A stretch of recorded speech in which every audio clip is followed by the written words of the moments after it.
Welcome to our Caribbean and African Targeted Health Improvement Program, CATHIP Health Hour. The Caribbean and African Health Network, CAHN, along with its national partners, are incredibly pleased to continue to bring to you targeted health and well-being education delivered by Caribbean and African doctors. These health hours are all about empowering, educating, and giving space to Black people so our communities can look after themselves better. Every Saturday, our Black GPs or consultants present on those health and well-being topics that affect you, your family members, and friends. Some weeks will vary and will include other panel members, such as pharmacists, specialist nurses, and faith leaders. Our health hours cover a range of topics and include mental health, heart health, women's health, men's health, respiratory problems, cancer, sickle cell, and many more. We have not forgotten to include within our health hours the many societal, cultural, religious, and racial challenges that can go hand in hand with health problems and influence how we should respond to meet health and well-being needs. The sessions are designed for you, and we want you to use the time to listen, learn, share your experiences, and ask questions to our Black doctors. During every session, we will gather your feedback so we can continue to respond to the needs of our Black community. To request any particular topic, please email health@cahn.org.uk. We encourage you to invite others to our health hour sessions. Spread the word in our community. CATHIP is funded by the National Lottery Community Fund.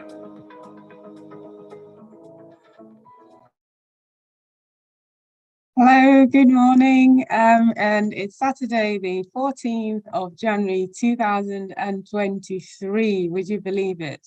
And we are so grateful to be here once again, hosting another CATHIP Health Hour session. I know you had a wonderful session last week, talking about an interesting topic to do with weight, overeating, healthy habits, etc. And we've got an even more exciting topic today, focusing on sleep. My name is Dr. Diana Asante, your regular host for this program, and it's my absolute pleasure to be here with you. We value your time, your space to let us into, to have these discussions where we all have a chat about things that concern our health and our well-being, and also discuss ways in which we can get better at improving our own health, managing it, and being better empowered. And we are also ever so grateful to our resource persons who come in week out to volunteer their time, GPs, consultants, specialists, to take us through various topics. This program will not be a success without you, so you are very welcome wherever you're joining us from, whether it's on Zoom or Facebook or on any of our social networks. Right, so today's topic is a very interesting one, and it's talking about the blueprint for having a good night's sleep. The blueprint for having a good night's sleep. I'm really excited about it because I'm one person who does struggle to sleep. I'm a very light sleeper, struggles to fall off to sleep, and my mind doesn't stop racing. And then just when it's about half an hour for my alarm to go off, that's when I've sort of hit my fifth gear. And then I'm like,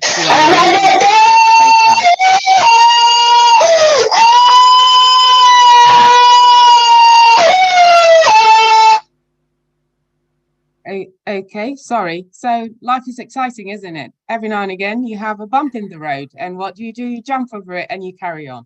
So let's just crack on. Sorry about that interference. So I am really looking forward to this, and I'm sure that each and every one of you is also looking forward to having this discussion today. Do feel free to type things in the chat box. If there's the opportunity to, we'll let you unmute to ask your questions, and let's make this a very stimulating discussion. Now, you will also be pleased to know, last year when we had one of the I think it was the penultimate session that we had, or two before we ended, on blood pressure, we did say we were going to give away some blood pressure monitors. And yes, we are fulfilling our promise. We've got the names of the winners, and we've got the details of who people can contact to win their blood pressure monitors. So the details will be posted in the chat box. Now, I'd like to acknowledge our partners, who are the Caribbean African Health Network, the Black Health Initiative, the Royal Assembly Redeemed Church of God in Sheffield, the Enfield Caribbean Association, and the Rafa International Development Association. Hopefully got that right. Thanks to all of you. Who do we have today? We've got a very important, knowledgeable and experienced clinician today to take us through our topic. His name is Dr. Ayo Olatoye.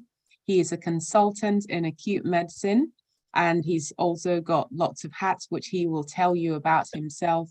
He's done this sleep talk in a more elaborate form, going into a lot more detail, and there is a YouTube link that will be posted. So please, after the session, make time to listen to that to have all the deeper details. For purposes of today's discussion, he might give us a sort of protracted or abbreviated version of it. But it's my pleasure to welcome Dr. Ayo Olatoye to today's session. Over to you, Dr. Ayo, and welcome everybody once again. Thank you. Thank you so much, Dr. Sante. I really do appreciate the privilege of coming to talk to my brothers and sisters, using the skills that God has been able to bless us to develop and build our community. So first off, thank you. Welcome to everybody on the CAHN Health Hour. It's always a pleasure to be here and talk to you about various topics. Okay. Somebody needs to monitor the chat. I am grateful for the privilege of speaking to you. So we're going to go into it. Let's just, like Dr. Asante said, this is one in a series of 2 conversations. And I'll ask Sam to put the YouTube link to the first conversation, where it's basically talking about sleep and the sleep benefits. Today, we're going to talk about actually how do we get a good night's sleep. So I'm going to share my screen. Please let me know if you can you see my screen? We can see your screen, yes. Fantastic. Sleep and sleep issues. This is a blueprint to a good night's sleep. Okay, so I always start my conversations and presentations with thank you. You could have been anywhere.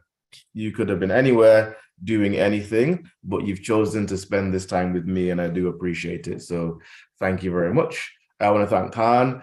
CAHN is doing very important work in our community, and I think, we should give CAHN a round of applause, because these conversations are necessary. We understand that specifically from a healthcare point of view, Black people, we need to improve our engagement with healthcare, and sometimes it really helps when the person who is talking to you about your health looks like you. So CAHN, really well done. I am privileged to be on this platform. So who am I? I'm a lot of things. The reason I started doing all this stuff is because I had a stroke in 2020. So I am a stroke survivor. I'm also a husband, a father, a son, a brother, an uncle, a pastor's kid, and for a hobby, I'm a consultant in acute medicine, working in the Northwest. After I had a stroke, I started to be intentional about my health, and I started a journey towards better health, my financial freedom, and being intentional about every area of my life. And this conversation is a part of that. I'm a master builder. That's an organization that I have started working with people to live their best life, improve their financial situation, improve their health, and basically improve in every way. One of my recent ventures is I've started a coaching program. That's me.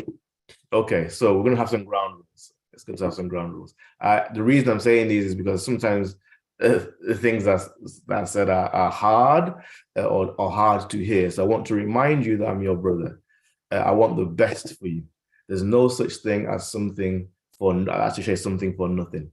And progress comes out of cost. So sometimes the things that we are going to be challenged to do to move ourselves forward might be something that costs us something, but let's not be shy about doing that. Okay, some more ground rules.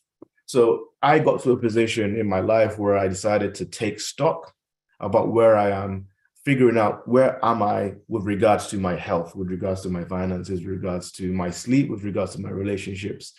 And I took responsibility. I am where I am because of the things that I have done, my choices. I decided to take action.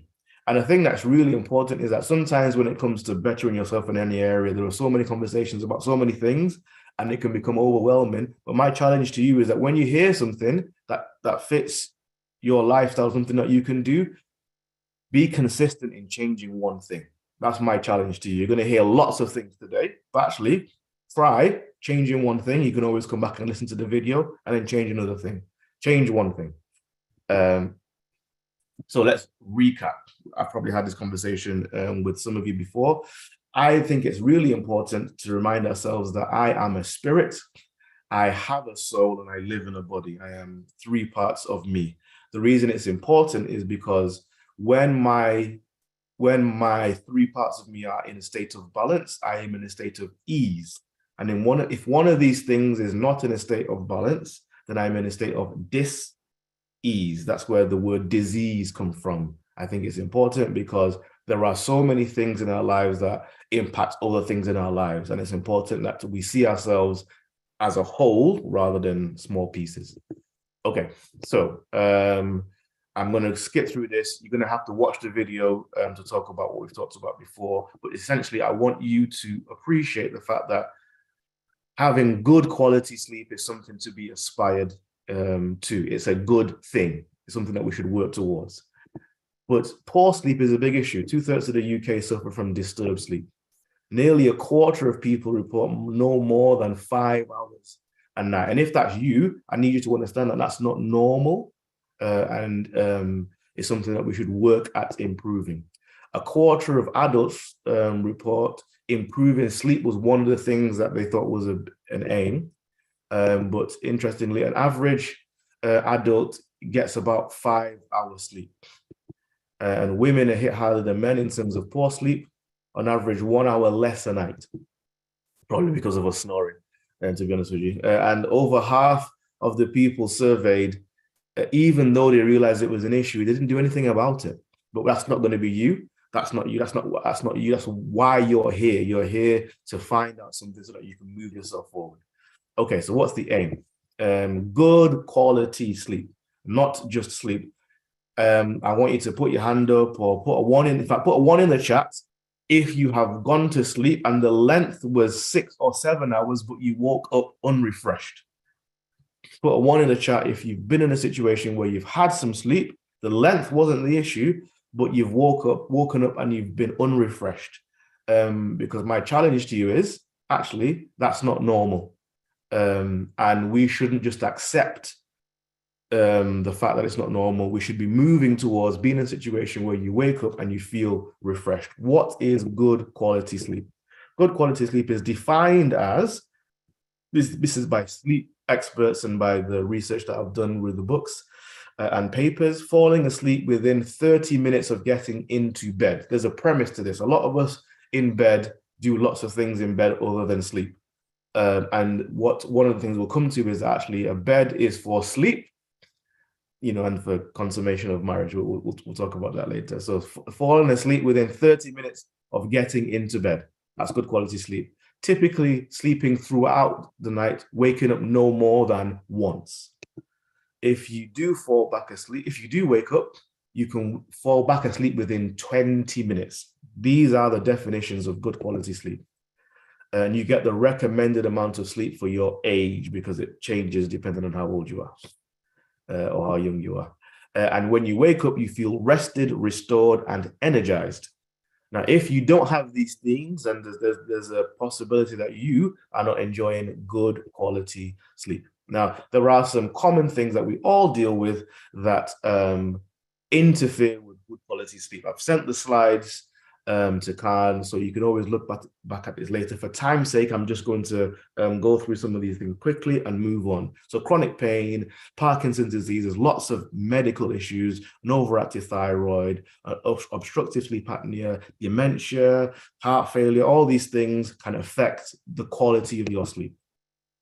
There are some common drugs that interfere with sleep. So antidepressants, specifically Parkinson's disease medications, anti-seizure medications, steroids, and things that we don't consider drugs like alcohol, caffeine or nicotine. These things affect the quality of your sleep. Even cold and cough medicines, it's just good to be aware of these things. Now, I like definitions. I think definitions help us know that we're all talking about the same thing. A lot of people talk about sleepiness and use sleepiness and the term insomnia interchangeably, but they are not the same thing. What is insomnia? Insomnia is not the not sleeping. It is the anxiety and annoyance associated with poor quality sleep. And there are two types. There is the insomnia anxiety about getting to sleep. And then there's the insomnia and anxiety about maintaining sleep. So you get to sleep okay, but you can't maintain throughout the night. Now, there is a specific kind of cognitive behavioral therapy for insomnia. And it focuses on the connection between the way we think and the things we do and how we sleep. I'm just going to give you a whistle-stop tour, but I think it's important to remember that cognitive behavioral therapy for insomnia is best done with a trained therapist. But there are some things that you can do. Keep a sleep log when you go to sleep, when you wake up, the kinds of things that are affecting you around that time. These things are really important. Stimulus control. It's designed to strengthen the link between bed and sleep, because again, back to the point I made before, often there are other things that we are doing in our bedroom or in our bed that trains our brain to dissociate bedtime or being in our bedrooms or in our bed with sleep. And the stronger that bond is, the better quality your sleep is likely to be. One of the things that they advise is if, again, you've gone to bed for the purpose of going to sleep and you haven't gone to bed, you haven't fallen asleep within 20 minutes, get up and do something boring. And a specific thing which is difficult, especially for those of us who are working hard in the week and try and sleep in on a weekday, they advise waking up at the same time every day. Now remember, these are things that the experts are advising. So more cognitive behavioral therapy for insomnia, cognitive restructuring. So thinking about what you're thinking about. It's important for us, especially like Dr. Asante mentioned before. Some of us are in a situation where we know our brains are busy. And the lie that we have been told is that we just have to allow that, as if our brain is a sieve or a receptor, and I am not in charge of the things I'm thinking. It is possible for you to take a step back and think about what you're thinking about. There's a phrase, you can't stop the birds from flying around your head, but you can stop them from making a nest in your hair. There are ways and mechanisms to put yourself in a situation where you have more control about what's happening in your mental space. Designated worry time is one of those things, especially if you're the kind of person who is a worrier. So it's important to remember, again, you can be in charge of this. You don't have to be in a situation where all your day is spent worrying about everything. One of the small pieces of advice is given is designated worry time. So throughout the day, I'm not going to worry, but I'm going to give myself between 1:30 and 2 o'clock in the day, where that's the time I'm going to worry about things. So if worry happens before then, nope, not now. That's not what I'm doing right now, because you are in charge of it. And actually, there are some studies that say saying things out loud. Nope, I'm not thinking about that right now, because let me give you an example. I want you in your mind to count to 100. Just count in your mind. And when I say now, I want you to start saying the alphabet. So we'll give you 2 seconds. Start counting. Now, A, B, C, D, E. Did you notice that as soon as your mouth opened and you started counting, you stopped, saying the alphabet, you stopped counting in your mind? There is some benefit to saying some of these things out loud. Set an appropriate time to deal with your problems and planning. So don't allow all these things to encroach your day all the time. Delay worries outside of allocated time. You can talk to your doctor about insomnia, specifically, again, the anxiety and annoyance associated with poor quality sleep. Now, the thing about sleep is that actually, those of us most of us here, we're adults. So we've got 18 years, 20 years, 30 years, 40 years, 50 years, 60 years of sleep. One of the things that we hear in life is practice makes perfect. And I would challenge that. I don't believe that. I think practice makes permanent. And if we're not careful, we will continue to do something. And if we don't ever challenge, am I doing this thing right? We will continue to do it in a poor way. Because of the fact that we spent a lot of our lives sleeping and stuff, some of us are in a situation where we don't realize that there's even a problem. And or we think that the solution is obvious, isn't it?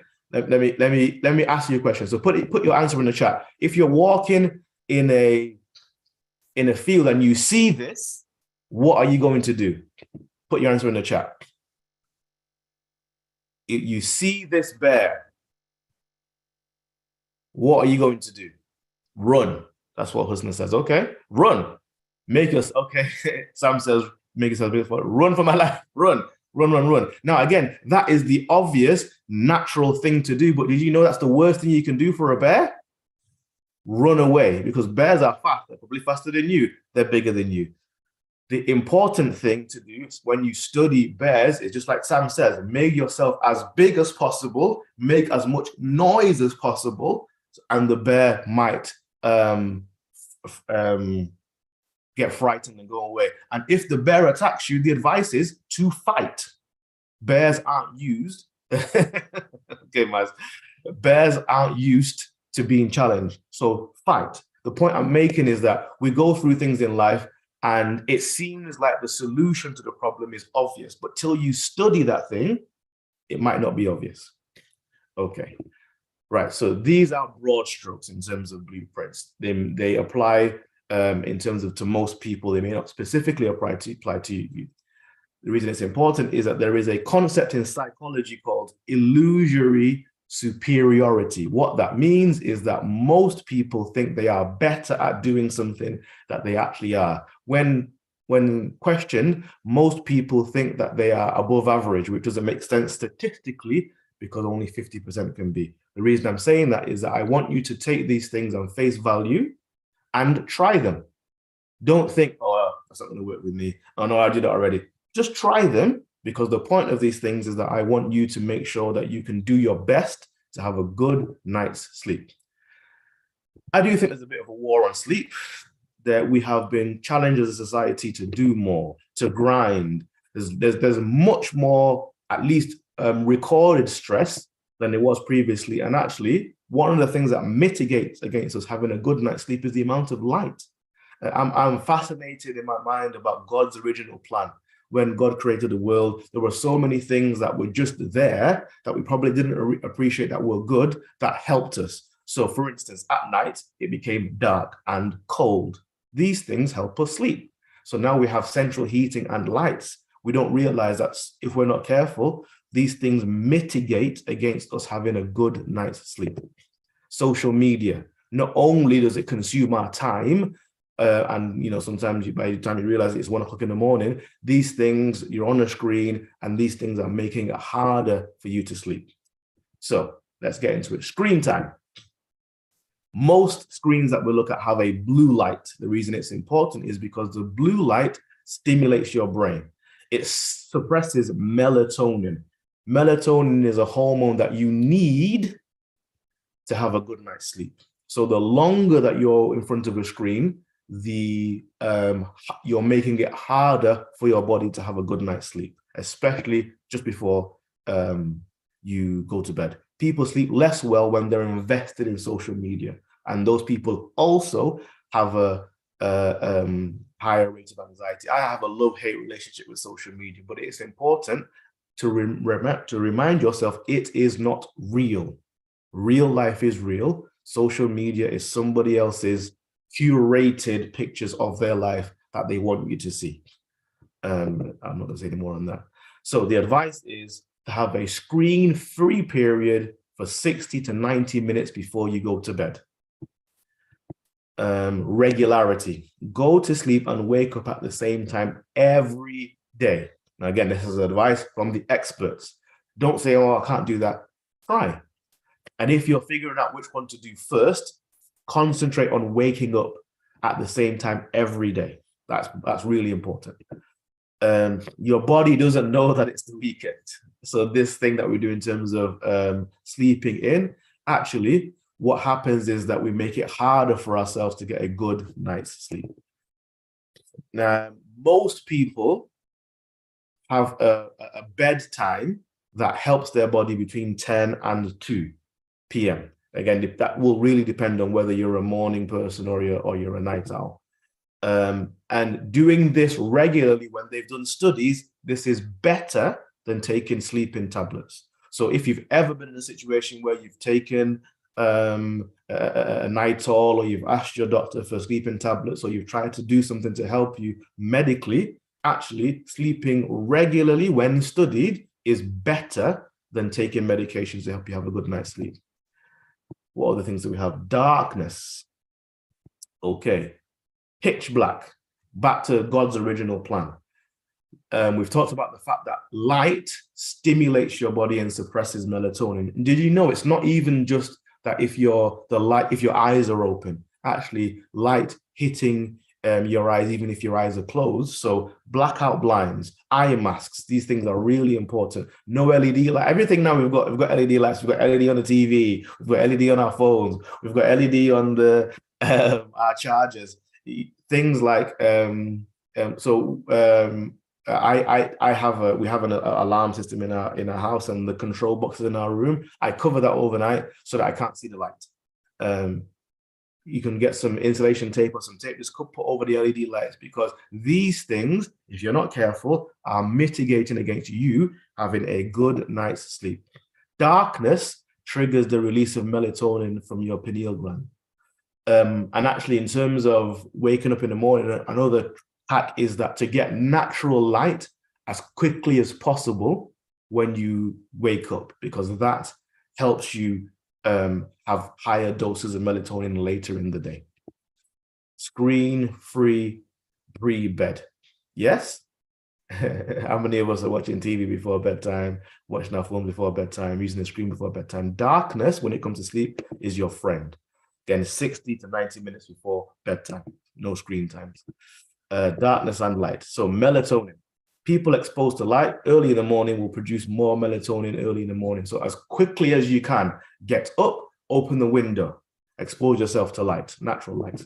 And light in bedrooms can suppress melatonin by up to, this is at nighttime, by 50%. So again, if you don't have your curtains closed, if you have your TV on, if you have all these lights, you've made it 50% harder for yourself to go to sleep in terms of the release of melatonin.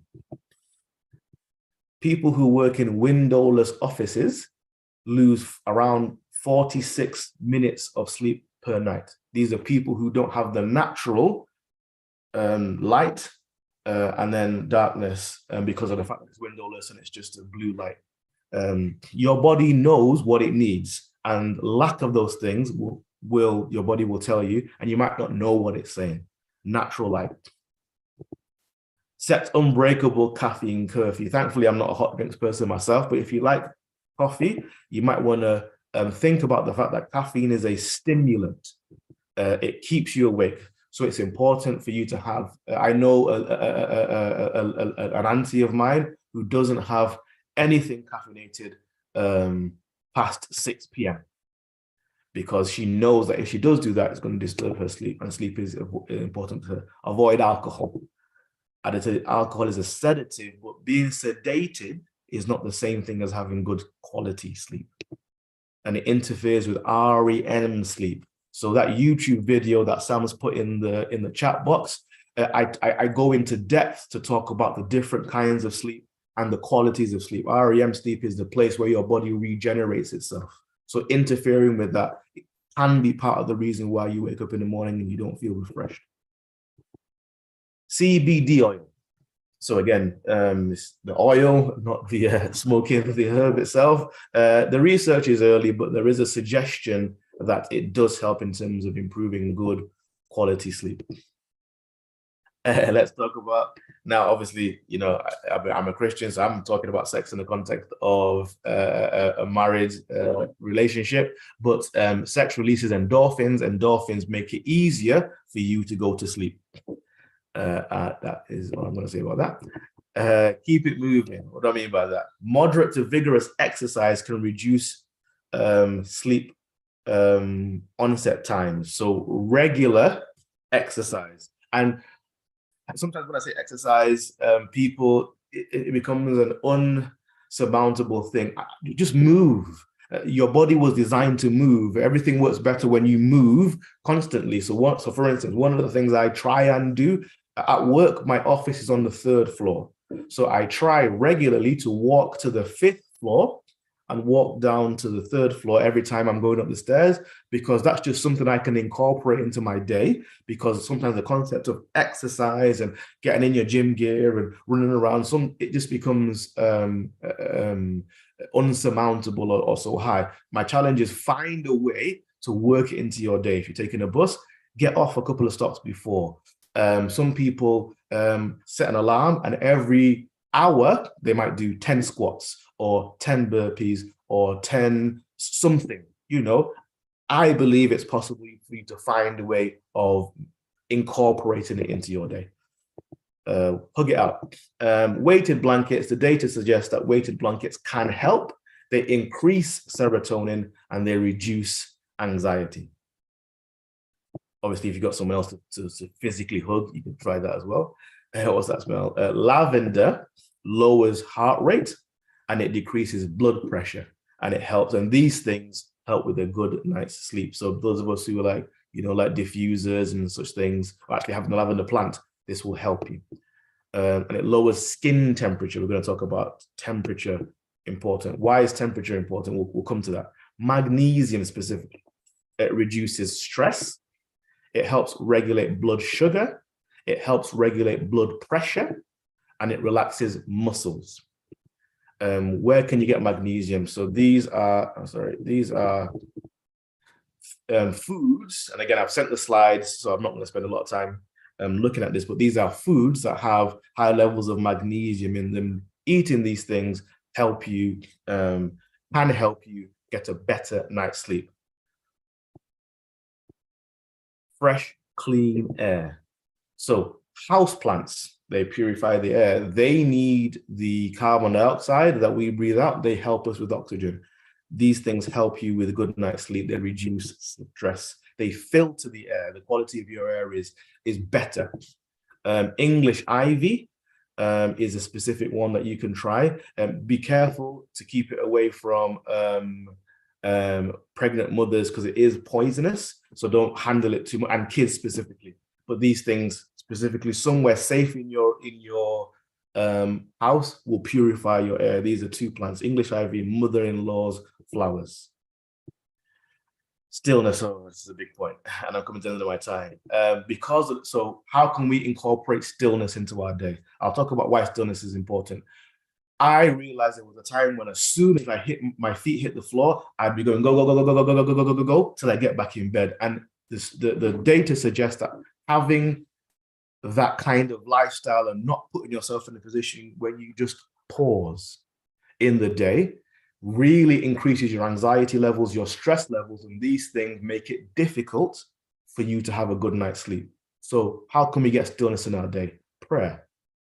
I think prayer is really important. It can't be overstated. Taking some time away, because I think especially when we're praying, we are often articulating our dependence on God. It's a really good thing for mindfulness. So prayer is really important. Taking breaks. And people say, oh, yeah, I've been working for 6 hours. They're fooling themselves. You're not productive if you're doing that. Taking breaks actually increases your productivity and your mental faculties. Work it into your life. Take an extra minute in the toilet. What do I mean by that? Don't just rush. First off, don't take your phone into the toilet with you, but don't just rush back into work. Just maybe take half an hour, a minute in the toilet, just to have a break from the going and going and going and going and going. It will help you incorporate some stillness into your life. Carter, I think we're going to have some questions after this. Thank you so much. Being mindful. Being mindful. What else do we have for stillness? We've got meditation. There are some fantastic apps, things like Calm and stuff, CALM. It lowers stress and it releases endorphins. Some people think, oh, well, meditating is it witchcraft? Is it? If you can, meditating strictly just means rehashing, going over the thing again and again. That's why, as a Christian, I know that I can meditate on the Word of God and remind myself over and over again of what God says about me and the promises of God, and that helps me. But if you can worry being going over something negatively over and over and again, you can meditate. Just change the thing that you're thinking about. I'm going to rush through this. I'm so sorry. Temperature. This is a really big, important thing. A changing temperature is the most important thing when it comes to a sleep switch. The thing that helps you feel sleepy is a change in temperature. But the thing for a good night's sleep, once you are asleep, is being cold. So 18 degrees Celsius is the best thing you can do to have a good night's sleep once you are asleep, in terms of REM sleep, which is the thing that helps you regenerate. You could try a cool cloth and things that cool you down. Modern mattresses work against us because what they do is they absorb the heat that our body produces and they reflect it back to us in the middle of the night. And sometimes that's the, have you woken up in the night, the windows open, and you feel warm? That might be what it is. It might be comfortable, but it might be working against a good night's sleep. Have a look at this website. There's a company who make things to keep your body cool whilst you're asleep. Cool off the engine. So stop eating before you go to sleep, because your body's metabolic rate increases as you are digesting your food. And if your metabolic rate increases, your temperature increases, which makes it harder for you to have good quality sleep. We talked about that. Okay. Keep work out of the bedroom. And it's difficult. It's difficult, especially if your living room is cold or you don't have an office or whatever. But what you want to do, if you're bedroom if asleep and other things, you want to train your brain that when I go to my bedroom, when I lie in my bed, I am going to sleep. You want to strengthen that link as much as possible. Multiple streams of income, that's my thing. Why are we talking about money when we're talking about sleep? People who are lower class workers don't make sleep a priority just because of their lifestyle, because they can't. But it's important to understand that quality of sleep decreases as wealth decreases. So if you're thinking about assets and investing in assets, you become more productive if you've had good quality sleep. So think about that. Poorer neighborhoods tend to be noisier. All health outcomes are worse in lower income communities. So if you want to think about something that you can do to make your life healthier, you could find a way to earn more money. And if you want, to look into that, contact me outside of CAHN. There's lots of conversations we can have about that. I want you to, so again, I'll be 2 minutes and then I'll go. We're going to talk about building a sleep sanctuary with the premise of bedtime being 10 p.m. So from 6 p.m., we're going to work backwards. From 6 p.m., no caffeine. From 7 p.m., have your evening meal, because obviously you don't want to have it later than that, because that's 3 hours into sleep, and that will put yourself in a position where your metabolic rate is high. So dim the lights in your house if you can. Use red lights if able. So on your screens, in terms of your phones and your TV, you can change the light balance. You can use red light. I know of a guy who changes the light bulbs in the lights in his house and uses red lights, because the blue light, again, suppresses melatonin. Red light helps you release melatonin. 9 p.m., screen off. Bedroom temperature different to the room that you're in. Enter a pitch black bedroom. Just try these things. And I imagine you'll be surprised at how different your sleep will be. Overnight sleep temperature, 18 degrees. Okay, now we're in the home stretch. Let's take stock. You have to confront yourself. Ask yourself, where am I in terms of the quality of my sleep? Ask yourself, how am I invested in my sleep? I think there's a line in a movie that says that you should invest in good quality shoes and a good quality mattress, because if you're not in one, you're in the other. Are my habits hurting or helping me? Be honest. So many things that we're doing, we're just fooling ourselves. Be honest. Are the things that you're doing making it easier to have a good night's sleep? take responsibility. I am where I am. I am responsible for where I am. And change one thing.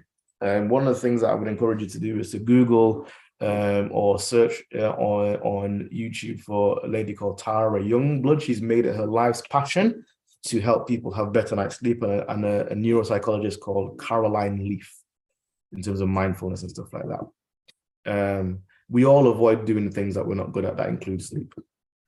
But I want to encourage you that you can do it. There was a time when you weren't able to drive. Now you're a driver. Those of us who can trade, there was a time when you weren't able to do that. Now you can.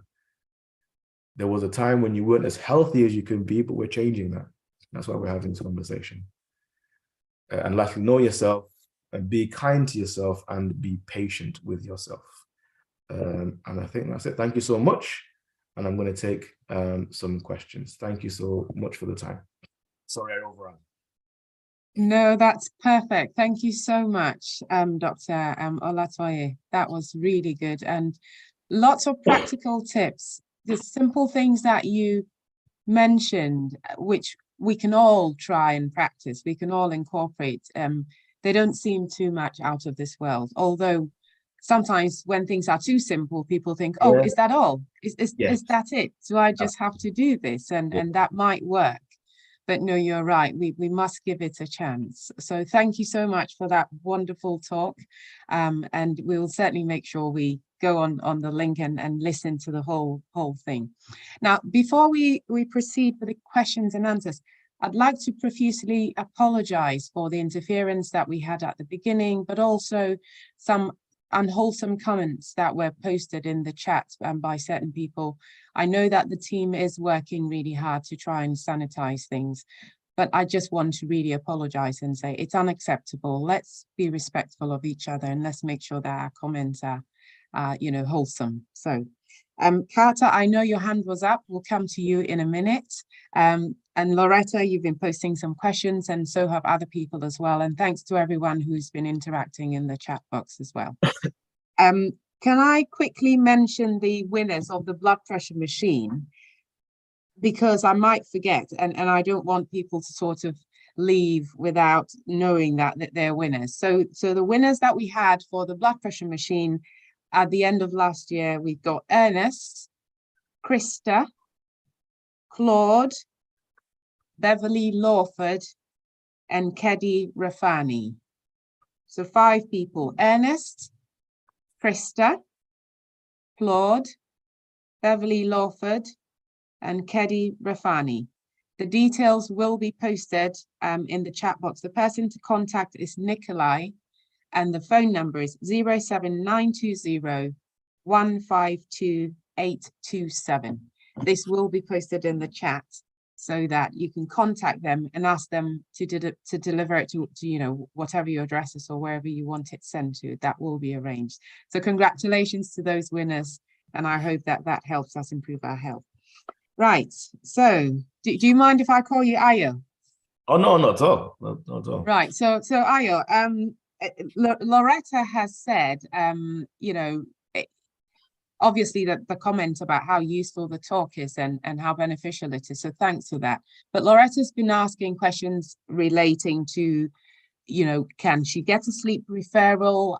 Can she self-refer to sleep clinics? Is this something that she needs to speak to her GP about? Can melatonin help? So are you able to go into a little bit more detail on that? Whether if people are struggling, let's say someone has tried all these things, they've done what, they've been asked to do, they've given it their best, and they're really still struggling. What is available? Good question. So melatonin isn't available in the UK, but there are places that you can get it online. I'd probably be cautious about that because sometimes you don't know what it is in terms of the actual composition of it. So if you're going to do something like that in terms of research, make sure it's a reputable site. But yes, you can have a conversation with your GP about sleep, and there are specific sleep clinics. However, my experience is that the majority of sleep clinics focus on things like breathing difficulties and sleep apnea. But there are some specialist sleep clinics that you might want to research to self-refer, because it's my experience that, let's say, if I was to speak to my GP and my question wasn't about obstructive sleep apnea, I'm not sure necessarily that they would have details of a specific specialist, just sleep center. But I mean, obviously, Dr. Asante, you're a GP. What's your experience? And where would you refer me if I came to you with something I wasn't sleeping?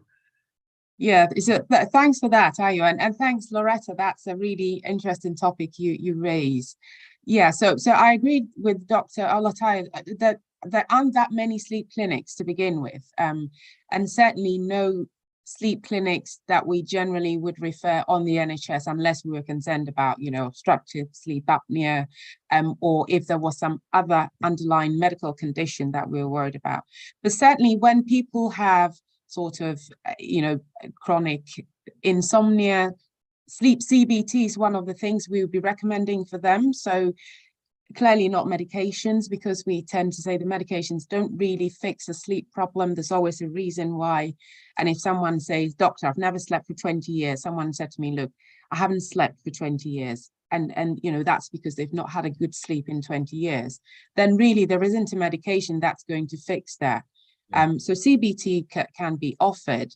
The reality on the ground is there is a long wait for these sorts of things, isn't it, as we know, and usually people are really desperate at that time, and they're not able to wait several months to have a sort of session. But if that's something that someone can afford to sort of have privately, then those are options, obviously. But I guess it's really getting to the bottom of why are you not sleeping, rather than... There's now so much information online.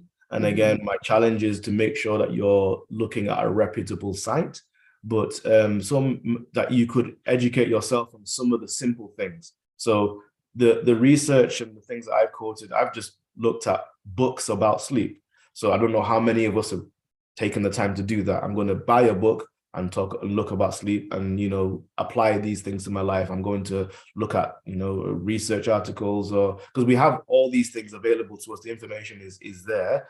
So as long as the site is reputable, I think it's not unreasonable to say, well, in the same way that you might spend 2 hours looking online for a different insurer to make sure it's cheaper, maybe to spend some time looking to see how can I educate myself about sleep and sleep issues. Absolutely, yes. And that's why today's talk is so useful, because there's a lot here that we can actually do ourselves to help ourselves, even before we go to the next step of what can someone else do to help me. So things like the exercise, which Aya talked about, eating properly, the light, reducing the screen time and all of that. I'm sure there's room for improvement, but it's not easy. It certainly isn't. Right. So Carter, you've had your hand up for quite a while. And so we'd let you unmute yourself and ask your questions. And please, let's remember to be respectful in our comments and fairly brief as well. Over to you, Carter. Are you there, Carter? Otherwise, Herman, you've got your hand up as well. So if Carter's not ready, Herman has got his hand up. Yeah.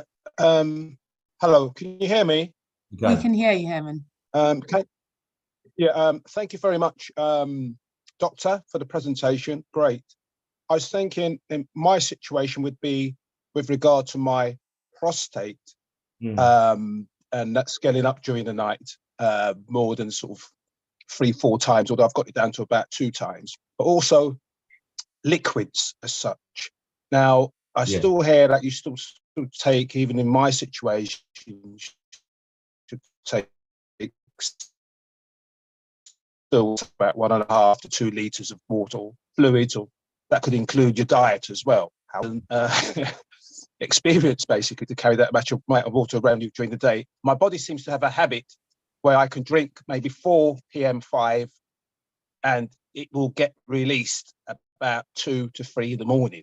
But actually in 3 to 4 stages up to about 6 o'clock, which leaves me sort of ragged, basically, for the day. So that's the situation with that. Just some tips on that. And I'm interested in your sort of the wealth creation plan as well, but I'll speak to Diane and the team about that on another occasion as such. So I try not to be naughty. Yeah, no problem. With No that problem. one. That's Okay, so really good just question. a little bit, yeah. Thank you so much. And Thank you, obviously, Herman. it's a very specific issue, and it's a big issue in Black men, large prostates, and you know, in terms of things moving forward, prostate cancer becomes a big issue. So, the first thing I would say is that yes, there's recommendations about how much fluid you're supposed to take within 24 hours, but especially when it comes to the windows and stuff, if you know that after X time it becomes a problem later, there's nothing wrong with, you know, taking the fluid in the window earlier. So I don't know whether you've thought about, I don't know what time you wake up in the morning, but I don't know whether you've thought about, like, as soon as I wake up, I'm going to have half a liter, you know, a couple of hours later, I'm going to have half a liter, so that by 2 or 3 o'clock, you've had the liter and a half, and everything from that point is, you know, just for flavor. And that's something that you could try, because then your body, if there is a window between, if there is a reproducible window between consumption and emptying, then what you want to do is shift the window so it's earlier and it's within the day. That's something you could try.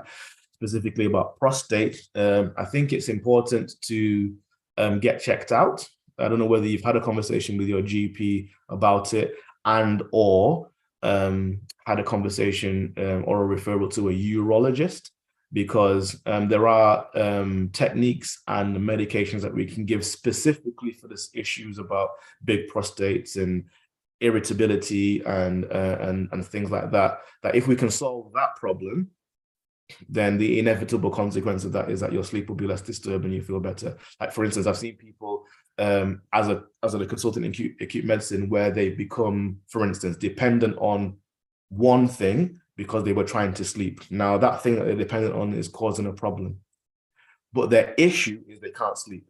So I can take that thing away, which is fine, but they're only going to find something else to replace it with because they can't sleep. So let's deal with, so for you, it seems to me that the issue that's stopping you sleeping is the prostate problem.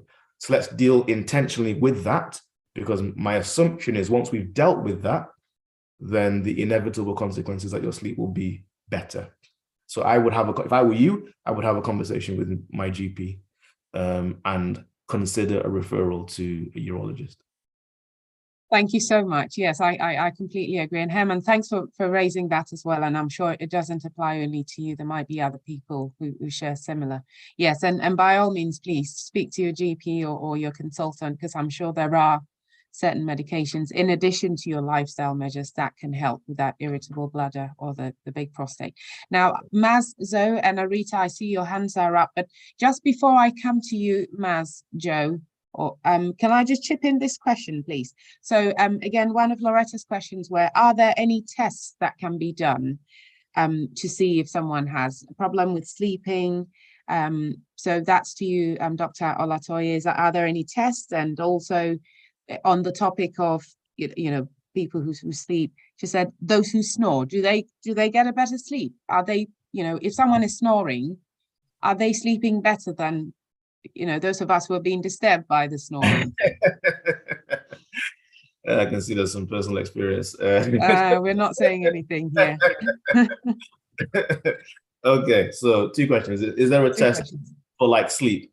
I think the short answer is no. It's too big an issue, and there are too many things that affect it for me to, I mean, it'd be great if I could be like, do a test to say how good is my sleep. Now, if you were to be privileged to pay privately to go to a sleep clinic where they analyzed everything, then there would be things that they would test for. So obviously they would test for your temperature and your sleep, your oxygen levels and things like that. But there isn't a universal test that I can do to say how good is the quality of my sleep, because generally the test is you and whether you wake up refreshed in the morning. And unfortunately, because there are so many things that can affect it, it would have to be a systematic question and intervention at intervals to be able to figure out. But this is what we do as doctors: take a history, try and figure out from the history, where can I pinpoint the problem and address that issue. Once I address that, then I reassess and say, is it better? And then we move forward. So I don't know specifically about test in general. The second bit of the question was the snoring bit. Snoring. Are snorers good sleepers? And again, I've not seen any research into this specifically, but my assumption is that people who snore probably sleep less well. So the issue is oxygen. So one of the things that happens in people who snore in the extremes is a condition called obstructive sleep apnea. Now, obstructive sleep apnea is a condition where overnight your body's oxygen levels drop frequently. Now, your body needs the oxygen to be able to keep your body going well. So that creates a problem later. And people with obstructive sleep apnea don't have refreshed sleep. They wake up unrefreshed. They often have things like headaches and warm peripheries because they're retaining carbon dioxide. So I imagine if that is the extreme in situations, and often these people snore, then on this side of the spectrum, people who snore probably have less good sleep than people who don't snore. Specifically about snoring, I mean, again, there's a whole industry to do with snoring. So you could look into things like you can get these tapes, you can get like the mouth guard. My advice would be try something and see whether it works, and also see how you feel with the intervention. Because often some of us, like the prospect of the intervention is so untenable that we're not even willing to see, actually, you might feel better. Fine that you have a mouth guard or you have a nose thing, but you might feel better at the end of it. So I would just say, try it. And in the extreme of cases, there are people who need to have conversations with ENT surgeons about their nasal structure and stuff like that. But that's in the extreme cases. I imagine most people who snore don't need to do that. And if I'm honest with you, some of us who snore, maybe the issue is carrying a little extra weight. And if we were intentional about losing weight, often snoring improves in that situation. Yeah, that's really true. Thank you. But remember, I'm your brother. Sorry? Remember, I'm your brother. I'm not. Well, as long as you don't disturb my sleep, you'll be fine. Right. And just to add on to what Doc said about the tests, so I don't think they're specific tests, but I guess maybe another way of looking at it is if we're assessing the underlying cause of why someone might not be sleeping, then we might be doing, as part of our general assessment, some tests. So we might be, for instance, testing their thyroid, for instance, to see if that's affecting their sleep, or we might be doing other tests, not because that's a test for sleep, but because that's probably a test that we're sort of assessing the patient generally in the context of they're not sleeping. So I don't know whether that's what, Loretta, you had in mind, but you might find that if you presented to your GP and about not sleeping, then it might be that as part of what they do, if it's felt needed, you might have some blood tests to see if there's something else going on. And also, if you do get referred to the sleep clinic, because there's the concern about sleep apnea, then they might be doing sleep studies and all of that, which Dr. Olatoye talked about. Right, so Joe Maz, or Mas Joe, would you like to unmute yourself, please, and ask your question? Thank you. Sure. Can you hear me? We can, perfectly. Okay, good morning, and thank you very much for all of your tips. I am a chronic poor sleeper. It's been going on since, gosh, I think probably my late teens. And I have survived for many years on about 4.5 hours sleep on a good night. My issue isn't falling asleep. I can fall asleep walking down the road. It's staying asleep. So, and that's my challenge. However, I've tried many things, but one of the things, or some of the things that I have wanting to, some changes I'd like to make in my life to try and help calm my mind and things like that, are things like, as you say, no screens before sleep, like an hour or so before sleep, but maybe journaling and doing some reading and stuff like that. So my question is, and I think I know the answer here, I'm guessing I should be looking to do those activities outside of the bed, because it's always quite relaxing to be in bed with something that you're reading before you nod off to sleep. And similarly, I feel most relaxed when I'm sort of propped up against my pillow and just making some notes and letting the thoughts from the day spill out. But of course, now then I'm doing an activity that is anything but sleeping and romancing in my bed. So then I'm like, okay, because doing it down, you know, in the front room is not necessarily that relaxing, to be quite, and I don't have a nice lovely recliner chair that I can sit in my bedroom. So that's one question is, you know, is that advised, or, you know, what's a thought about doing that sort of activity in bed? The second question is around if for example you are reading before you go to bed, and even if it's not in the bedroom, if I'm using something like a Kindle or, you know, a handheld reader, is that blue light? Is that, because I work in IT, so I'm on screens all day, and my eyes are just pretty sore. But as I get older, I also realize that looking at books, you know, like the print of books, you know, that's more challenging. So I'm just like, okay, I would like a handheld reader, but is that going to be contributing to the screen time? So it's a little bit, you know, and to be fair, I haven't looked into it that much yet, but I figured ask the question here because maybe other people have a similar question. Absolutely. Fantastic. Great questions. Thank you so much. I think, so again, the research that I have done, and they've been pretty militant about it, you know, in terms of like, bed is a place to sleep, especially in a situation if you wonder whether there is a bit of a psychological aspect to the poor sleep. To strengthen the link between bed and sleep, the advice is to do nothing in bed but sleep. So I think it's probably worth trying. But again, remember, these are broad strokes and not everybody is going to fit into this mold. But my advice would be, if you're going to try it, I would try not not going into the room, your bedroom, with the lights off for the purpose of sleep and doing everything else outside. Now, obviously, you said you don't have a recliner, but you know, that's something that could be changed, making somewhere a bit more comfortable in terms of the living room and whatnot, so that you can have a comfortable space. And then I feel tired, I'm going to bed and do that. But I don't know that that's necessarily going to work for everybody else. All I'm saying is that the research suggests that be militant about it. Specifically about screen, yeah, it's a difficult one in terms of reading and stuff, especially as we move into, you know, the information age and digital age. Again, the data just suggests that it's screen time, and the issue is light. So obviously, on a normal laptop or a phone or whatever, then it's blue light, and like I said, you can change the filter so that the light becomes more in the red spectrum. So it shouldn't be an issue, but light at all is an issue. So what you could do, because I know that with my laptop and my phone, I can dim the screen.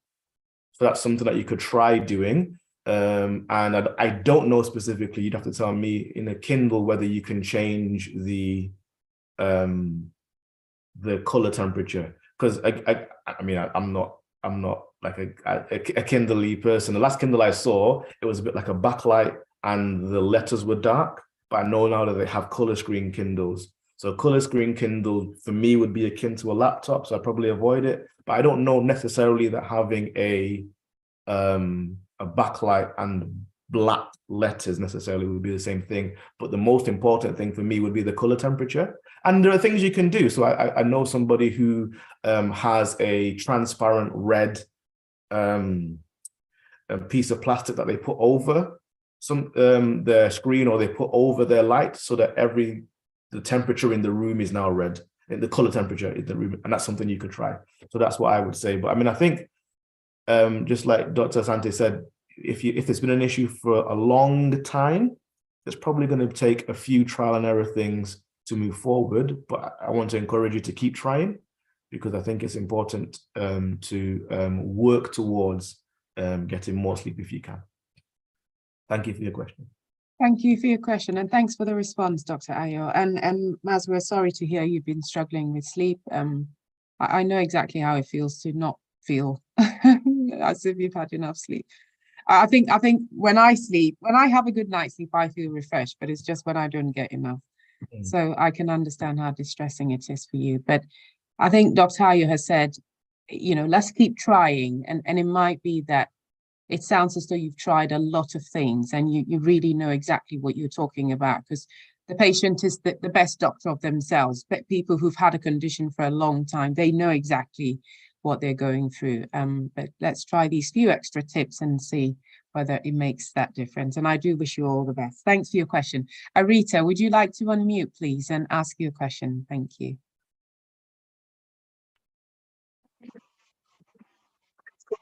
Everyone. Sorry. Yes. Can you hear me?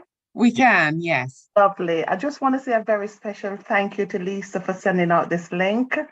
I just got the link. I was on my laptop to do some work, and then I just decided to just pass it on and then just join in. And I am so amazed and pleased by it. And the moment I saw sleep, I thought, yes, I need this. Okay, I'm one of those people who I struggle to go to sleep unless I have my television on or a screen on. I am not the best at reading books, so I prefer to do. I'm more of a person who is more visual than to read something. I would watch a novel instead of reading it. I also have problem with going back to sleep, because most time what happens when I do get sleep, which is like about 5 hours the most, when I do get some sleep, I always wake up in sweats from dreams. So that's quite troubling for me. As soon as I have a dream, I will jump out of that sleep. I wake up with headaches sometimes, and I also wake up sweating. And I do, even if it's winter, as cold as it is outside, I do have to put my fan on for a bit. So sometimes, not to make it too troubling for my husband, I sleep downstairs in the living room. Which is not the best, because since November, last night is the 4th time I slept in my bed because of this happening. I have to put the fan on like 3-4 times during the time, and I go a lot to the toilet because I drink a lot of water. I have to have my ice water flask on the top of my bed because I get up sweating, thirsty, and I snore real bad, and I wake up with a dry throat. So I've got loads happening at the same time. So what can I do? I'm taking notes from some of the things you have done. I've copy and paste some of the answers and the sites that you've put and put it on my WhatsApp so I can go back to the sites, but I do need help. Yeah, I really feel for you, Rita. It sounds like you've been struggling. So sorry to hear that.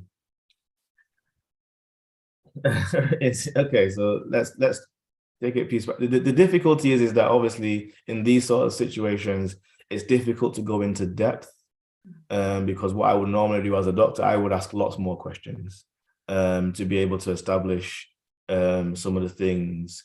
So my answer to this is going to be, in ignorance, really, because all I have is the 2 minutes of the history that you've given.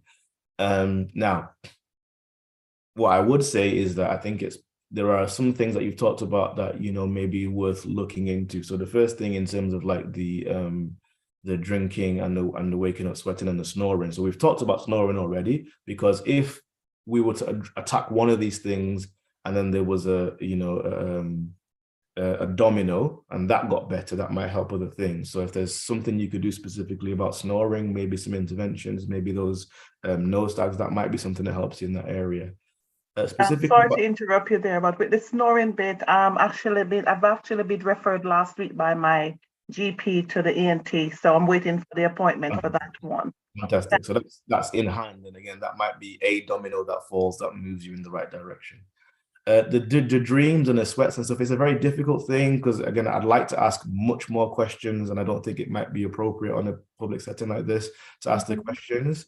So I think that's something to investigate for you, in terms of looking at the quality of the dreams, the quantity of the dreams, specifically what's happening. Are you in distress? Because I believe that dreams tell us something about where we are mentally and stuff, and digging into that might help.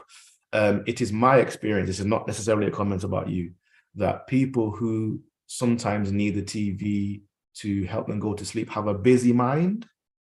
Yes, and the TV at night is a distraction.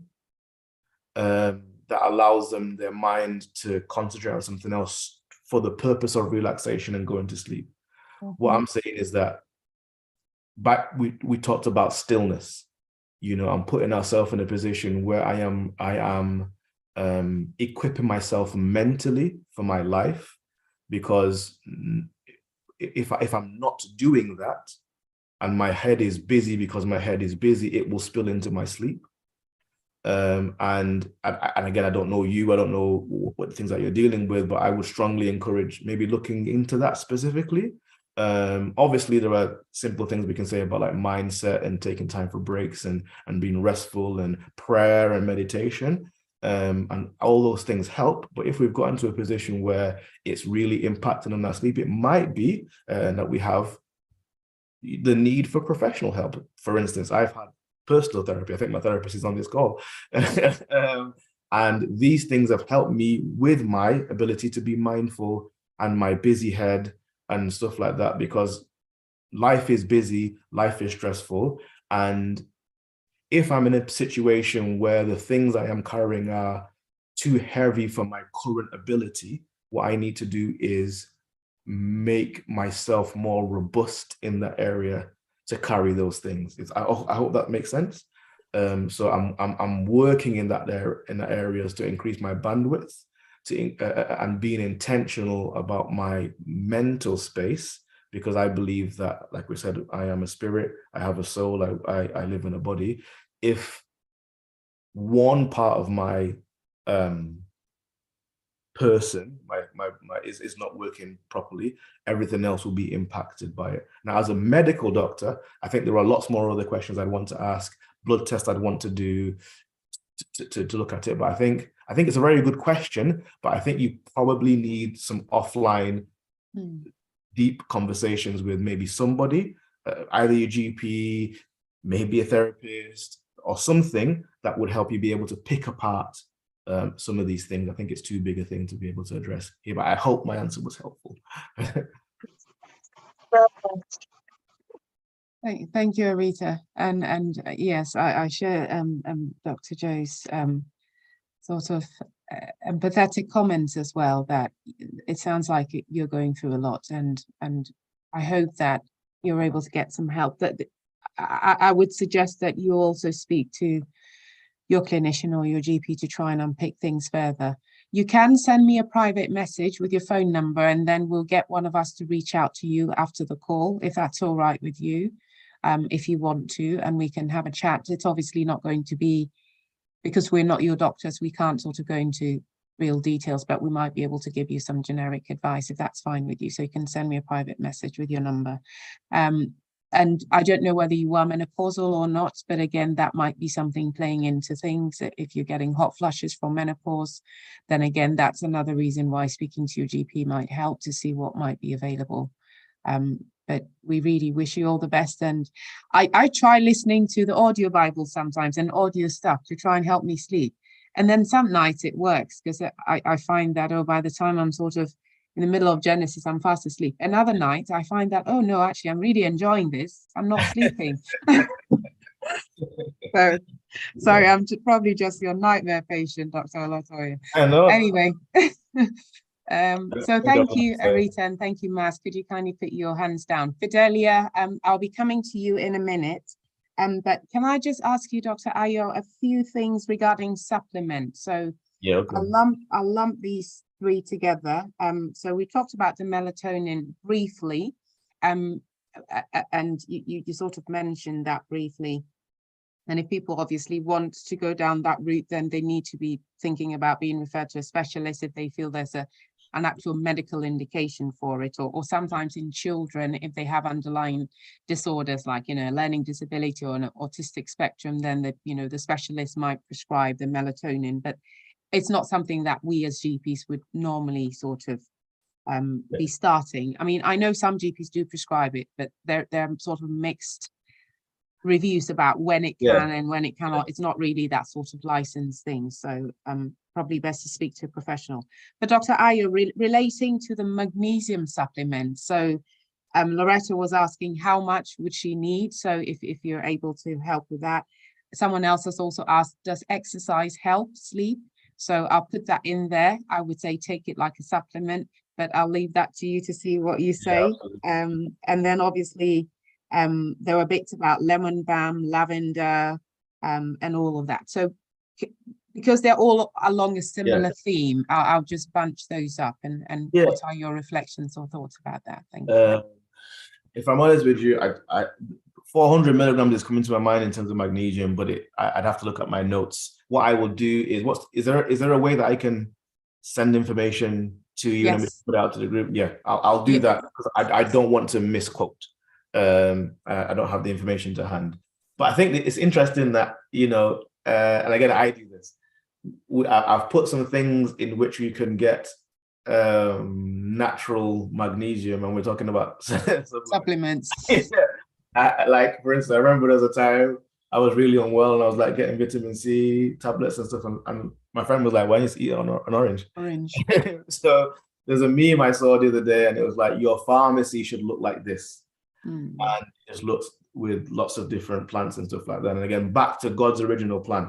Don't get me wrong, I am a doctor. I prescribe medications and I believe that they work in some circumstances. However, what I'm saying is that I believe that God created our bodies, and God created an earth and knew that there were things that he put in the earth that would make our bodies work better. So again, have a look at the slides and stuff. There are things that you can, you know, buy, and I would say that's probably the better mechanism. Have it naturally in your diet. In terms of melatonin, I mean, I think it's the data suggests that having a better sleep and a robust sleep routine is better than medication. So my encouragement would be, rather than thinking about, oh, let me think about what supplements I can get, have you done your best to be robust at waking up every time at the same time every day, and going to bed at the same time every day, and having that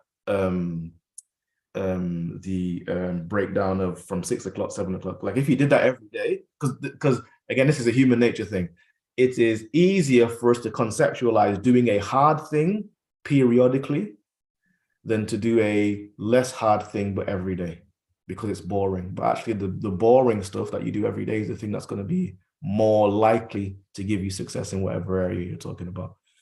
So I hope that addresses the supplements thing. Most things are less good than having a proper sleep regime in terms of wake time, sleep time, and breakdown time. Thank you. The message is loud and clear. So let's take more of the natural stuff and get those sort of vitamins or minerals from them, rather than the supplements. But if you still want to go down that route, then yes, you can. And exercise is good, and all the routines and the regimes that Dr.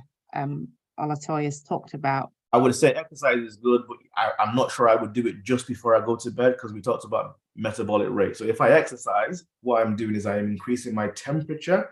I need a cool body temperature to have a good night's sleep. So if I'm going to do it sometime in the day, not before I go to sleep, maybe an hour or two prior to when I intend to go to sleep. I found it interesting when you talked about keeping the room cool to maintain sleep. And yes, I know a lot of people who say, oh, they've got to have their windows open and they can't have any sheets on because they want to remain cool. And clearly there are those of us who when we're feeling cold, we're like, no, we want to have tons of blankets. This is the thing, unless you're the kind of person who at that temperature you would wake up because it's cold.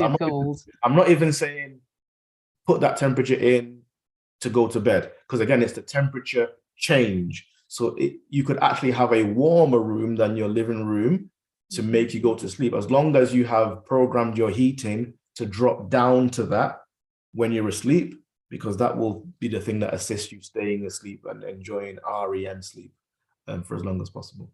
And keeping the energy bills down as well, and saving the environment. Yeah, all in there. Right, thank you so much. Fidelia, over to you, please. Would you like to unmute yourself? Thank you.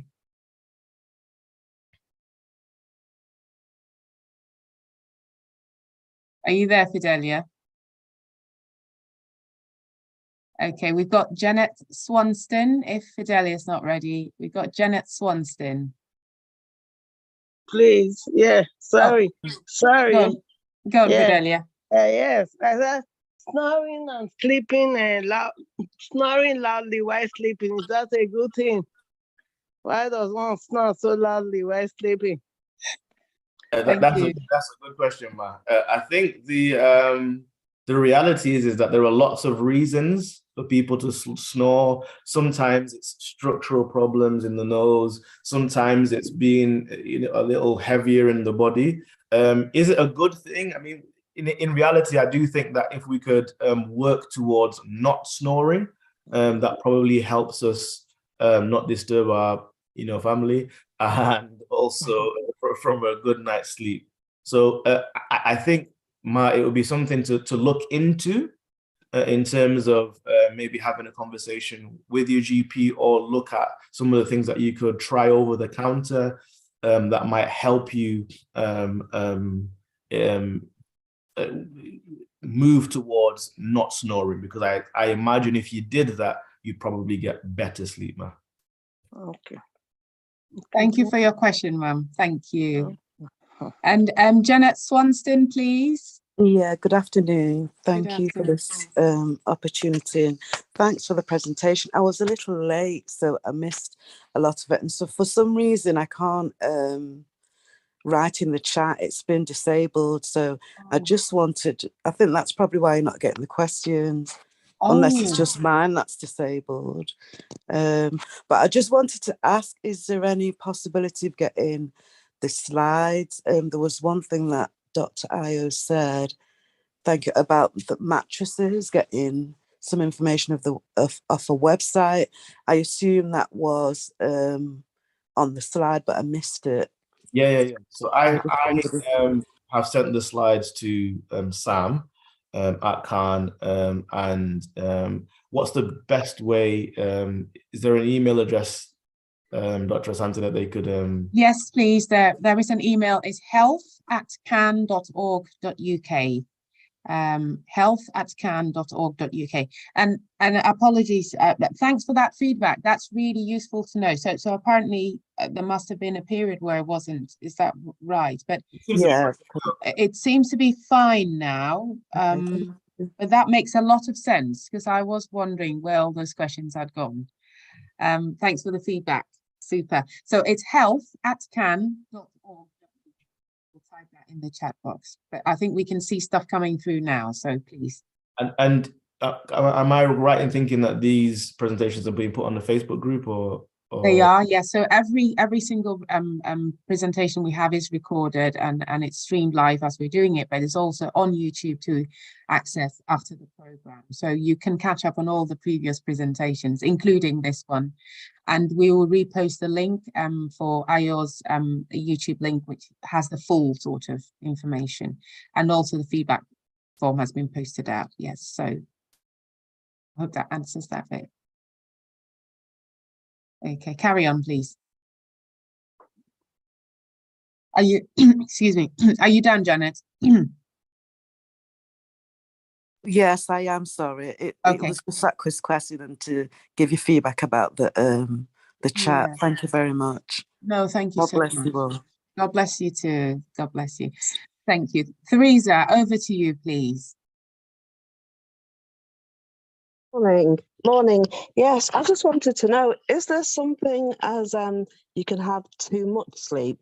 Because sometimes if you're used to, say, having 5 hours and then you're on leave from work and you have a lie-in and then you wake up after maybe 7, 8 hours and then feel absolutely shattered and you have a headache, and then you think, crikey, having 7 hours sleep doesn't seem to work for me. So I just wondered if it's just maybe your body is used to having the 5 and suddenly having a few extra doesn't feel good to it or something.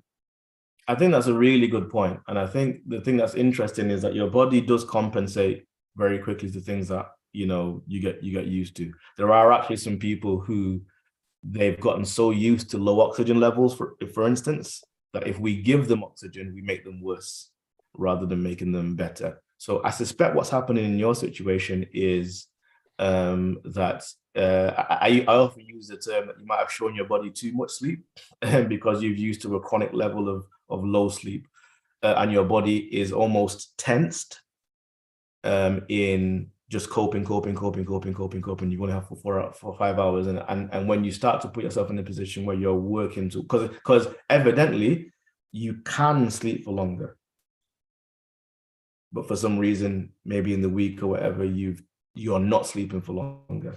And I think what would probably be worth looking into is how can we improve the quality of your weekday sleep, maybe the length as well, but the quality of that, so that you put yourself in a position where you wake up refreshed. Because I believe if you're at a sleep deficit and you're at a chronic sleep deficit, it's going to take some time for your body to pay back the sleep debt. And yes, after maybe days of 5 hours sleep, when you have 1 day of 7, yeah, you will feel worse because your body's in a situation where it's like, oh, you know, I'm paying off a debt, you know. So I think it's very interesting that, for instance, I know that in general, I sleep less well on the days when I'm going to work, and I sleep generally better at the weekend when I'm not going to work. So evidently, either the stress or the mental activity of going to work is affecting me. So my job is, okay, so what can I do to improve the quality of the sleep, to become more mindful, to put myself in a situation where I'm not stressed so that my sleep isn't affected? Because it's a myth that you are as good a quality, you are as good a version of yourself if you don't sleep, especially in all this grind culture. Go, do all this kind of stuff. Yeah, man. People are even bragging about how little sleep they have. I think the reality is that your body was designed for you to have good sleep. And not doing that means that you turn up in the world as a less good version of yourself. Thank you. And can I just really apologize again for the chat situation? I'm so sorry. I don't know what's happened. I can only assume that probably when they were trying to rectify the earlier problem, it just sort of turned everything off, but we're really sorry. Is it okay if we have another 15 or so minutes so that we can capture a few more bits? Doc, is that okay with you? Fine with me. Okay, and if that's all right with everyone, we'll probably just go for another few minutes, and then if that's fine, give me a thumbs up in the chat box, please. And if not, give me a thumbs down, and then we'll work it out. So just briefly, before I come to you, Master, with your hand raised. So Doc, there's a question in the chat box about, is having cold showers a good aid for helping sleep and reducing pain? And also, you know, these iWatches and the Fitbits and stuff that tell you about monitoring your sleep. Any experience on whether they're accurate enough, whether there's something we can go by at all? Yeah, so I don't wear my watch to sleep because I find it disturbing. But I think informed is armed.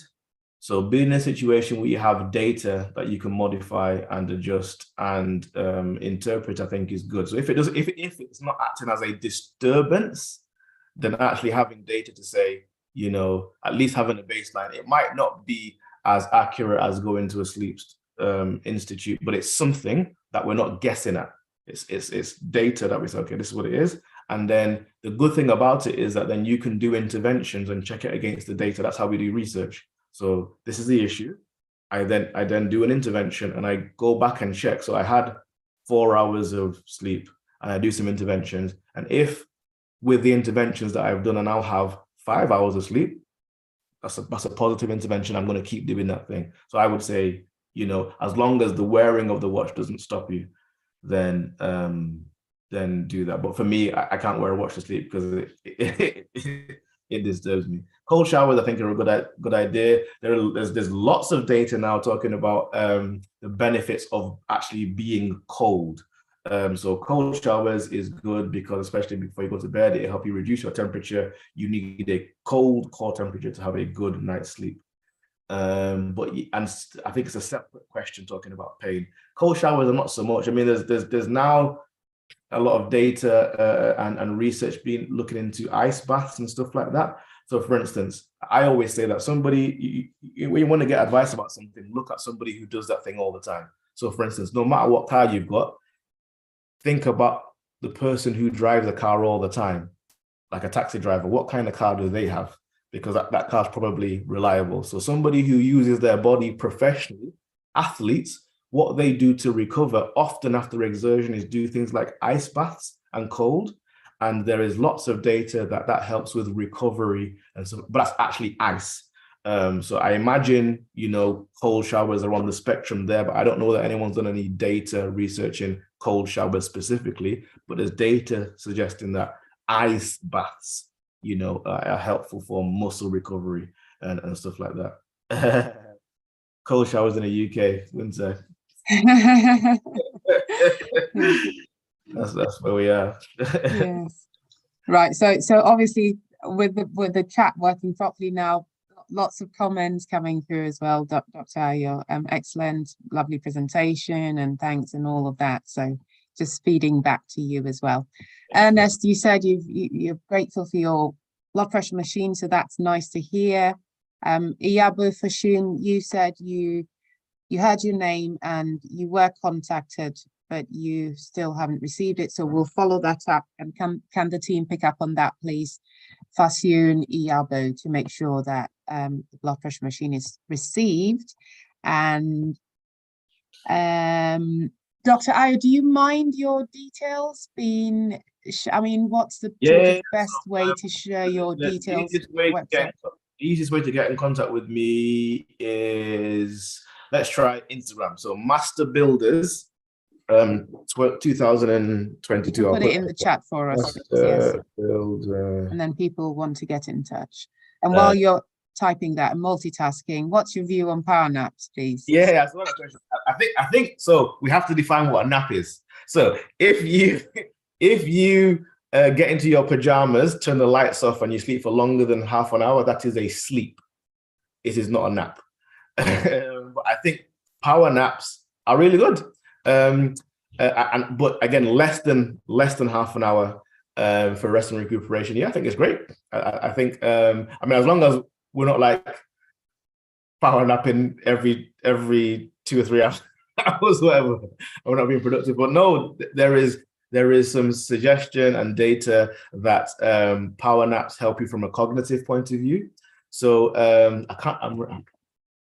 I think is it Edison? I think it's Edison, Thomas Edison. There was a story that what he would do when he would come to a problem is that he couldn't solve it. He would go to bed. He would fall asleep on his desk. He would put his head down and he would hold some metal balls in his hand. And then so when he would fall asleep, the balls would drop, he would wake up.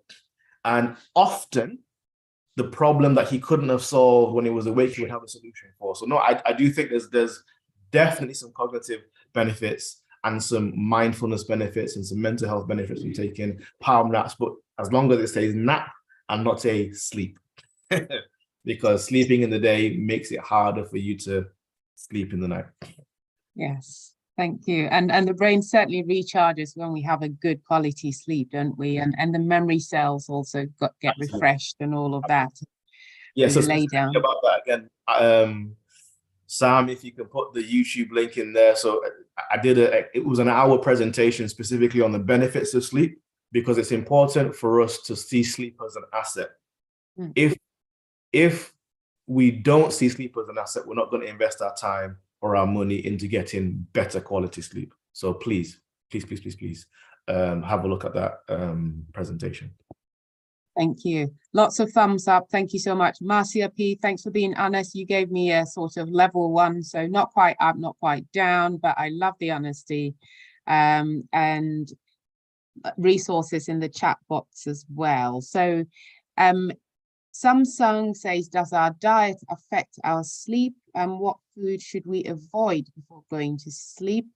And I'm sure that's on one of the slides, but probably Dr. Ayo will just give us a brief summary. Yeah. But Mas Joe, if you unmute yourself and ask your question, then Dr. Joe can take the Dr. Ayo can take the 2 questions for us and put those together as we prepare to round off. Sure. It was around the paying back, the sleep debt piece. I can't quite get my head around it, because I've been a chronic sleeper for, as I've said, for however many years. But how do I pay back that sleep debt? And for example, if I understand in a week, like if you have, I don't know, you've been getting 6 hours sleep per day and you're a good sleeper normally, at the weekend you could sleep a bit longer and pay it back. But where it's been something chronic for me, is there a way for me to try and pay back some of that sleep debt and reverse some of the ill effects of poor sleep over the years? I think it's a really useful question. And I think you are in a slightly different position than the person we were talking to before, because from what I understand from what you're saying, no matter what you do, you end up with the same amount of sleep. Yes. Yeah. I think you're in a slightly different position because the person who was talking before was saying that during the week it's this much and during the weekend it's this much, which means that there is an ability to have more sleep, but something is mitigating against doing that in the week. I think for you, and obviously, Dr. Asante's talked about the fact that we are assuming that you have done, lots of research and tried lots of things to do that. So I think for you, you're in a slightly different position because yes, you will have a sleep debt, but you're in a super specialized position where we are already, most people haven't done what you've done in terms of the interventions. Right. Now we're post-intervention and still struggling with sleep. This is where we need to have conversations with our GP and also do some research. If you're in a position to pay privately for a consultation for a sleep, that's the position I think that you are in. And I think that over time, as we're walking down that road, what will happen by God's grace is that there'll be incremental increases in the amount of sleep that you're going to be able to get. And will then be in a situation. Because like you sound like a grown woman as well. Sometimes it will not might not be able to pay years and years of sleep debt, but you'll still be able to put yourself in a position where you're incrementally increasing the amount of good quality sleep that you're getting. I think that's the position that you are in. Yeah, it's a real worry, particularly as I find now my memory is really, it's getting really bad, and I don't know if this amount of poor sleep is creating some sort of early onset dementia, and so I'm getting myself into a little bit of a loop here, a negative loop of thinking, but I'll persevere. Yeah, I mean, I think, like I said, I think now is a time for you to seek outside help. I don't know whether you've done that before, but to really be intentional about either speaking to a GP, and if you have the opportunity to I mean, there are things that you can see online, and have a look at the slides and look at some interventions you can get in terms of cooling mattresses and stuff like that. But evidently, you probably need some extra help than you've had before. Okay, thank you. Specific question about food, I think eating anything before you sleep is the issue. Obviously, there are things that you can eat. So, for instance, some people have poor sleep because they have reflux, and the issue with reflux often is that we're eating too much. At the size of the meal is an issue, or the quantity. And those of us who are used to spicy food, it can be a hard thing to hear to reduce it. But again, we have to be intentional about what am I trying to achieve. Eating anything, I think, between 3 hours before you go to sleep is going to make it harder for you to have good quality sleep because your metabolic rate will increase. But I think, yes, it's possible to look at specific things that help you get to sleep better, like magnesium and stuff like that. Thank you so much, and thank you everybody. I'm really sorry that we don't have enough time to sort of keep going, but it's been such an interesting, stimulating and practical topic that we've all benefited from, and we've all sort of identified with, and we can all sort of recognize areas where we can make change and benefit from, and also help others with. So thank you so much is really what I can say. And thank you so much, Dr. Ayo Olatoye, for your time, for your expertise, for sharing your life story. And thanks to everyone else who shared their own life story. These lived experiences, these real life things make a difference to everybody. Now, if you do have any further questions that we've not managed to tackle, please email it to health@cahn.org.uk. I just want to pick up on one comment in the box. Diane MP, you made a comment about, I think it was when we're talking about showers or something else. You made a comment about, you know, being bankrupt and not being able to afford that. I'm really sorry to hear that. And CAHN has an advocacy service. And I've just asked the team to post that in the chat box, please, so that anyone, you know, who might be in a similar situation, who really needs someone to talk to, who needs some help, please call, reach out, and let's see how best we can help. We've also got a counselling line and all sorts of helpful lines that there will be somebody to speak to signpost to offer you some help, to offer you some advice. And I hope that things get better. I know it's hard for everyone at the moment, but no, our heart really goes out to you, Diane. There was also another question about mattresses. So I'm sure that probably we would have to bring you back, Dr. Olatoye. I'm sorry, I'm twisting your hand into another date. I'm sorry. Yeah, because we've got to talk about, you know, actually going through the stages of sleep. What is REM sleep, and what's all these things that we hear? How does it actually affect our physical health? Maz has talked about being worried about her memory. You know, what impacts can it have? So can we have your Is that a thumbs up? Thank you. Thank you. God bless you so much. So we'll try and bring you back so that we can go through this again together in a bit more detail that we may not have been able to cover today. I'll trade you. So shameless plug, very, very quickly. In 2020, I had a stroke. And my dad died in 2020. I was derailed, and I started to look into people that I wanted to be like and study them. And really the thing that became most important was mindset.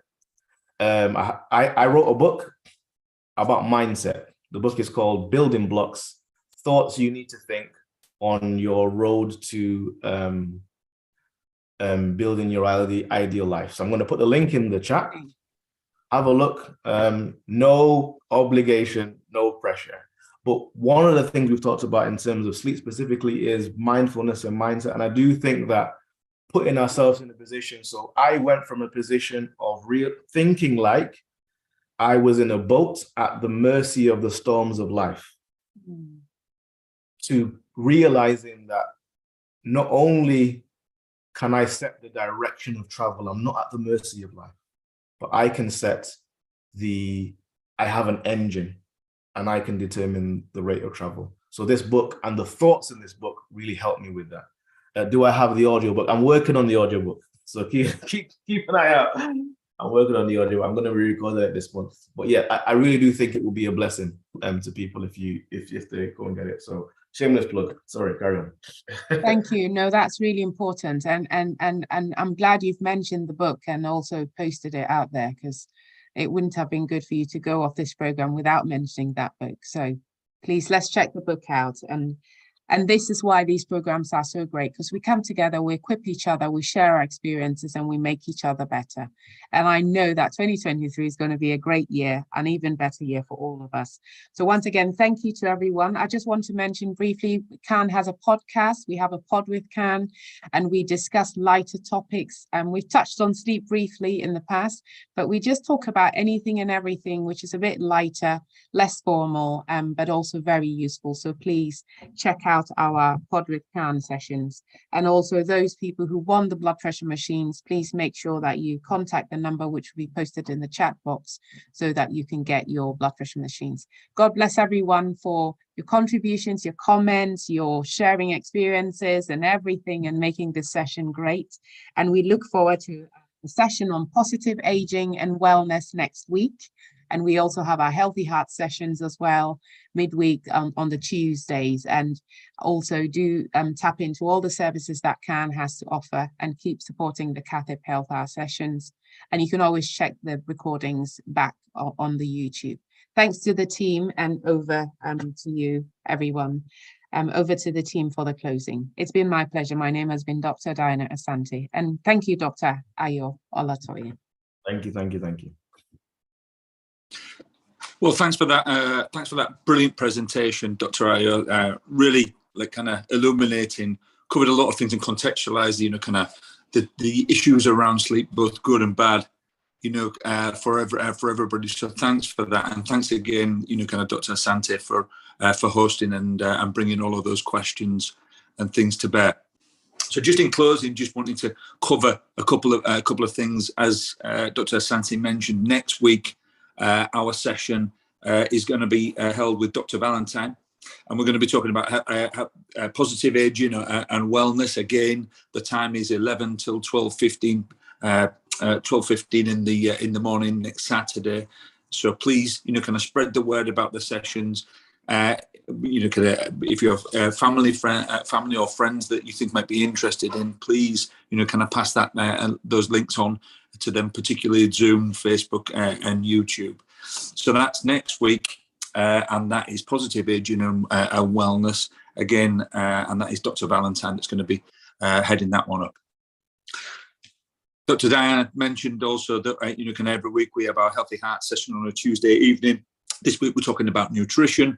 Please come along and join us 6 till 7:30. To register, please get in touch with us at events@cahn.org.uk. Really important information about your diet and keeping yourself well in general through nutrition. Next slide, please. Yeah, we also know, and we're very conscious that of the increase in demand for some of the work that we're doing, particularly our advocacy work and our domestic violence work. One of the things that we're doing around that is trying to scale up our services, and the amount of people that we understand some of the pressures and challenges that we all face. Really, kind of make it difficult, and because of that, we're seeing a real increase in the calls for support and help. We've been very lucky to be able to set up and run a fundraising campaign to allow us to be able to increase that service with the support of crowdfunder.co.uk and also Aviva Insurance matching donations that are given to the campaign for family for advocacy and domestic violence, pound for pound. So for every pound that people give, the Aviva Community Fund, will also match that donation. Our target is to raise £20,000 in the next few weeks. What we'd like to say, and what we'd like, the call that we'd like to put out there is, please, if you're considering giving to a good cause in the next month or so, please consider that as an option. Again, the team do some amazing work across a range of different areas. But if you can't give, and we understand that it is, it's a difficult time at the moment, just after Christmas, the cost of living crisis. Please, do pass that on and use your networks to raise the profile of the campaign. It's going to be running for the next few weeks, and we would appreciate anything that people can do. There's a link there at the bottom that takes you to the page on CAHN's portal. That'll link you to all of the details on the crowdfunder site.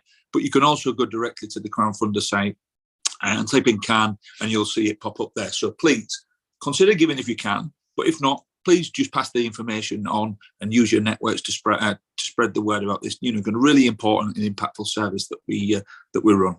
Next one, please. Next slide, please, Angela. Yeah, Dr. Asante mentioned there as well. There's a little bit more of a light-hearted look at some of the things and topics that we discussed today. Our colleague Sam, kind of heads up the podcast, A Pod with CAHN. Please check it out if you get the chance. It's really interesting, new way of kind of talking about and discussing some of the issues that we talked today, but also some of the broader issues that we deal with at the organisation and kind of as that affects the community and some of the people that we know and love on a day-to-day basis. So please do check that out. Dr. Asante and Sam are heading that up, and the name of the podcast is A Pod with CAHN.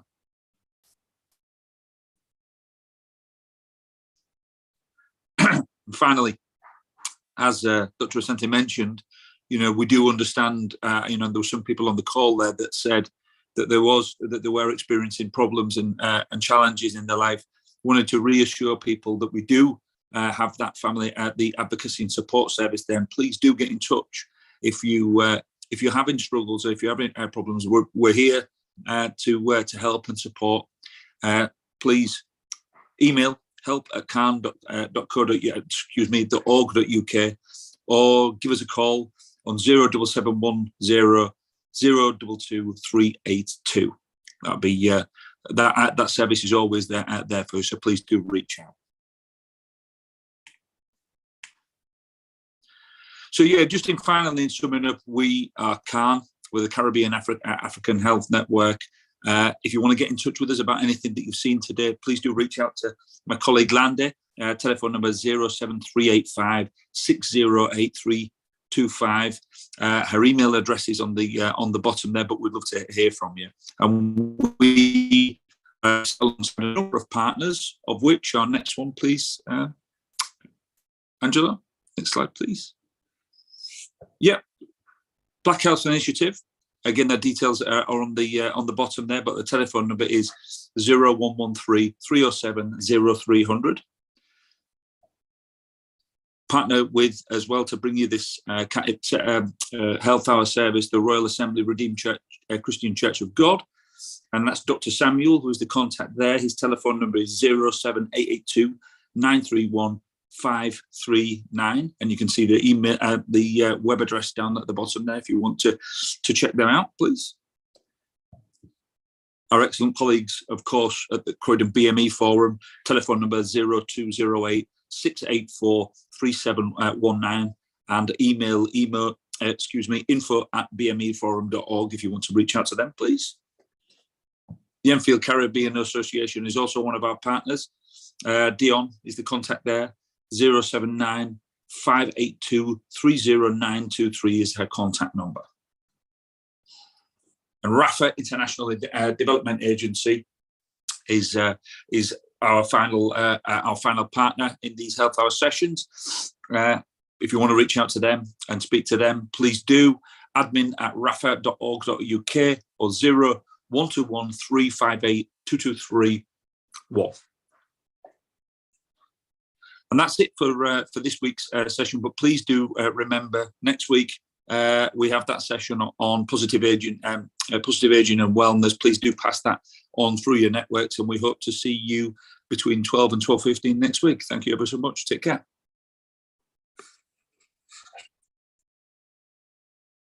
Welcome to our Caribbean and African Targeted Health Improvement Program, CATHIP Health Hour.